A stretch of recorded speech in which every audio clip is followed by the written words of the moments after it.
Olá pessoal, tudo bem? Hoje nós vamos falar sobre o recurso de apelação, né? O recurso de apelação, ele está lá regulado no artigo 1109, né, do nosso Código de Processo Civil, né? E ele é um recurso cabível para a decisão que extingue o processo com resolução ou sem resolução do mérito, tá? Que é o que se chama de sentença, né? Então, a sentença, sendo ela definitiva, ela é recorrível pelo recurso de apelação, nos termos do artigo 1009 do Código de Processo Civil, certo? É, o procedimento, né, é que da publicação da sentença, né, no diário ou por intimação eletrônica, uma vez feita a sua leitura, o prazo para interposição ele é de 15 dias úteis, né? Então são 15 dias úteis a contar da leitura da sentença, seja no diário oficial ou seja da intimação eletrônica, tá? A petição de apelação, que é o que nos interessa, né, ela se refere a, primeiramente, né, a uma folha de rosto, né, haja vista que a competência para o recebimento desse recurso é do mesma ação onde já tramita, né, o processo de conhecimento ou processo de execução, né?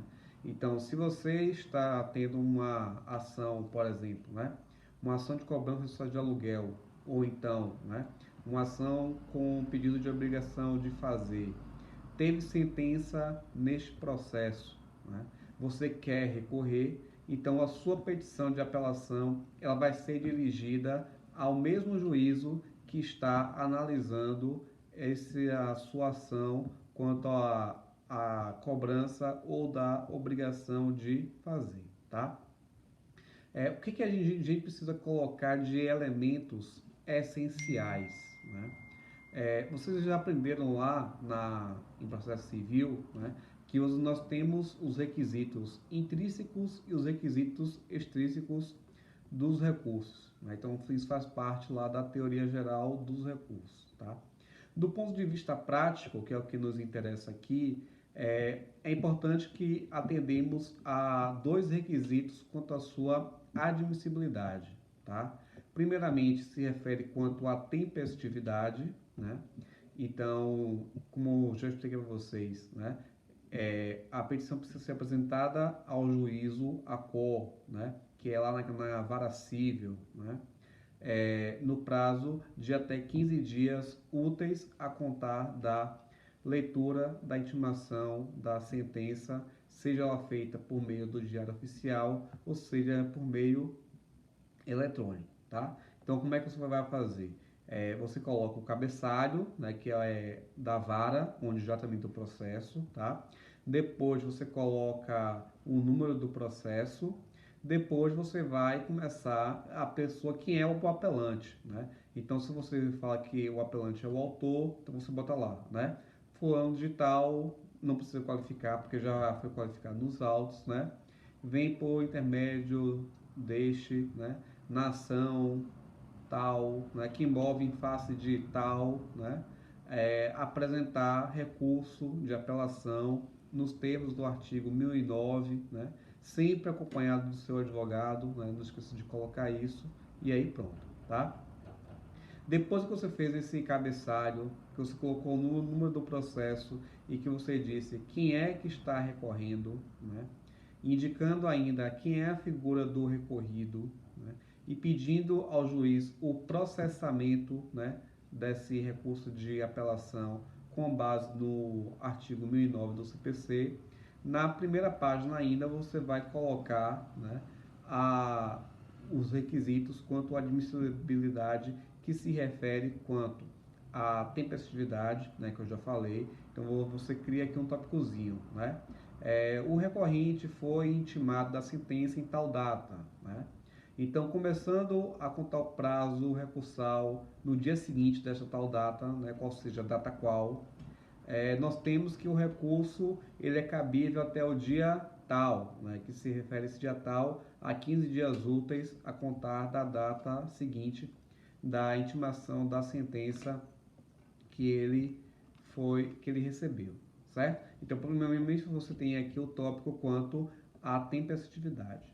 Depois, né, você vai ter que fazer o tópico quanto ao preparo, certo? Então, você precisa comprovar nessa petição endereçada ao juízo ACOR, né, que é a vara onde já tramita o processo. Então, você vai colocar a questão do preparo. O que é o preparo? O preparo são as custas processuais que você precisa demonstrar que fez o seu recolhimento para fingir a admissibilidade do recurso, né? Cada tribunal de justiça, né, até mesmo os TRFs, eles têm a sua própria lei, né, que estabelece quais são as custas devidas, né, para fins de apresentação da apelação. Então, provavelmente, você vai ter o quê? Né? Você vai ter as custas próprias do recurso, depois você vai ter as custas calculadas sobre o valor da causa, depois você pode ter as custas referentes à intimação da parte, né? Depois você pode ter as custas referentes ao posto de remessa e retorno, porque o processo ele vai sair dali e ele vai ser remetido ao tribunal competente, né? Que a gente está falando aqui do Tribunal de Justiça, tá? Então, também pode ter essas custas quanto ao posto de remessa de retorno, certo? Então, cada tribunal ele tem lá dentro da sua legislação, né, a questão quanto quais são as custas necessárias, né, quais são as guias necessárias para você pagar para fim de cumprir o requisito de admissibilidade quanto ao preparo do recurso, tá? Se você requereu ao longo da ação, né, o pedido de assistência judiciária gratuita e este foi requerido no decorrer da ação, você precisa pedir novamente, né, a apreciação deste requerimento de assistência judiciária gratuita, pedindo ainda que seja conferido, né, conforme os documentos que você já mostrou no processo, né, mostra a condição de desempregado do autor, ou que ele é microempreendedor individual, né? Ou que ela é uma pessoa que é um viúvo, né? Ou uma viúva que só recebe benefício do INSS, enfim, tá? Então, se você não comprovar o recolhimento das custas, você precisa pedir, né, assistência judiciária gratuita, mais uma vez aqui na sede de recurso, nos termos do artigo 98 e 99 do CPC, certo? Então vamos lá, né? Fechado esses dois elementos que nós temos aqui, que é o preparo recursal ou pedido de assistência judiciária gratuita e o tópico quanto à tempestividade, certo? Então, em seguida, né, na petição, você vai abrir uma outra página, né, onde nessa outra página você vai colocar o endereçamento para o tribunal, né? Por quê? Porque o juízo ACOR, né, a vara, vai receber a sua petição, ele vai analisar se ela está tempestiva, né, se o preparo foi devidamente recolhido. Estando ok quanto a isso, então a vara vai remeter o seu recurso para o tribunal, né? Então você abre lá uma outra página com cabeçalho, né? Excelentíssimo senhor doutor desembargador do Tribunal de Justiça do tal estado, né? Então pode ser o Tribunal de Justiça da Bahia, por exemplo, tá? Aí você vai colocar mais embaixo o número do processo de novo, né? Você vai dizer quem é o recorrente, quem é o recorrido, o número do processo que eu já falei aqui, né? E as razões da apelação, né? Então você coloca assim, né? Excelentíssimo senhor doutor desembargador, né? Então você vai colocar logo em seguida a questão dos fatos, né? Depois os fundamentos jurídicos, né? Não esquecendo de você colocar sempre a decisão que você está recorrendo, né? Os termos da sentença que você quer que seja alterado, certo? Lembre que aqui na petição de recurso, o seu objetivo é reformar a sentença que foi prolatada, tá? Então, você a todo momento no seu recurso, você precisa combater essa sentença para que ela venha a ser reformada pelo tribunal, certo? Os elementos do recurso de apelação, eles estão lá também no artigo 1010 do CPC, tá? Vale ressaltar que a apelação ela tem duplo efeito, né? Então ela tem um efeito devolutivo e tem um efeito suspensivo, tá? O que é o efeito devolutivo? É porque ele vai devolver para o tribunal toda a matéria que foi suscitada ao longo do processo, né? Então, tudo aquilo que foi alegado pelo autor na petição inicial, pelo réu na contestação, né? Na instrução das partes, a perícia que foi feita, né? As preliminares que foram arguidas, as prejudiciais, né, que foram colocadas, né? As alegações finais que foram expostas, tudo aquilo que foi posto no processo, né, até a sentença, vai ser novamente analisado, né, pelo tribunal quando julgar o recurso, tá? Acontece o seguinte, né? Você na qualidade de recorrente, você não pode colocar na sua petição de recurso nada que não foi colocado no processo até a sentença, né? Que é chamada a impossibilidade de você fazer a inovação recursal, certo? Então, se você tem dados, se você tem documentos, se você tem fatos que não foram colocados no processo de conhecimento, né, no processo de execução, até o momento da sentença, você não pode colocar isso no seu recurso, certo? Porque isso significa uma inovação recursal e isso é vedado pelo nosso ordenamento jurídico, tá bom? Então, você segue lá os requisitos dos elementos da petição, que está no artigo 1010, né? Que é o quê? Você vai ter que falar dos fatos, depois você vai falar sobre a sentença que você quer que seja reformada, né? E os pontos dessa sentença, né? Seja categórico, seja organizado, como se você for colocar quanto a isso, certo? Os fundamentos que você vai elencar, né? Que você vai atribuir para justificar por que essa sentença ela precisa ser reformada, né? Então, quando você for falar dos fundamentos, você vai falar sobre os fundamentos fáticos, né? Então, pelos fatos que aconteceram no processo, por que a sentença ela precisa ser reformada, né? E ou também pelos fundamentos jurídicos, né? Então, você pode dizer, ó excelência, os fundamentos daquela sentença eles estão baseados em uma jurisprudência do STJ que já está vencida, né? Ou então, né, tem uma jurisprudência do Tribunal de Justiça daqui que ela é contrária, né, ao que foi colocado na sentença e ela é favorável a mim por isso, por isso, por isso, por isso, certo? Então essas questões você coloca no fundamento do seu recurso de apelação, tá?